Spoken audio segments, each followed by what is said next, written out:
ఆవేదనకు అర్థం ఉంది, ఆవేశానికి అంతకన్నా అర్థం ఉంది. కిరణ్ రాయల్ గారు కూడా సరిగ్గానే మాట్లాడారు. రామ్ గోపాల్ వర్మ గారు మారాలి కూడా. ఒకవేళ మారకపోతే మీకు హైదరాబాదులో జరిగిన తంతు మళ్ళీ రిపీట్ అయ్యే అవకాశాలు కూడా ఉన్నాయి. ఆ గవర్నమెంట్ ఈ గవర్నమెంట్ అనుకోకండి. ఇప్పుడు రేవంత్ రెడ్డి గారి నాయకత్వంలో, భట్టి గారి నాయకత్వంలో అద్భుతంగా ఆయన గవర్నమెంట్ ఉంది. ఇక్కడ సినిమా పరిశ్రమ గురించి తెలిసిన వ్యక్తులు వారిద్దరు కూడా ఆల్రెడీ చెప్పేశారు కూడా.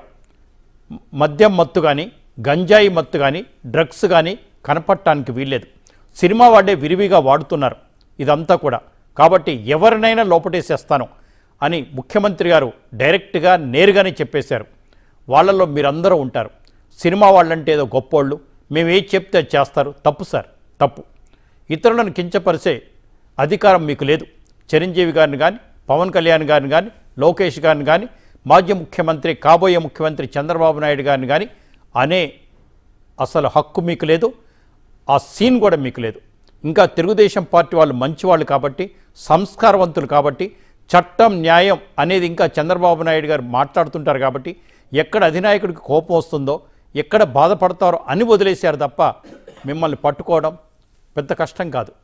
మారండి. జగన్మోహన్ రెడ్డి గారు ఎల్లకాలం ఉండరు. వారు మిమ్మల్ని రక్షించలేరు. 100% మిమ్మల్ని రక్షించలేరు.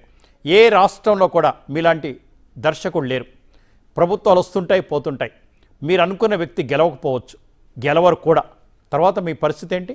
బాంబేలో మాత్రం మీ పరిస్థితి ఏంటి? ఉరికిచ్చి కొడతారు. అవసరమా సార్ మీకు? ఓ మంచి దర్శకుడు, ఇంజనీరింగ్ వీఆర్ ద బ్యాచ్మేట్స్.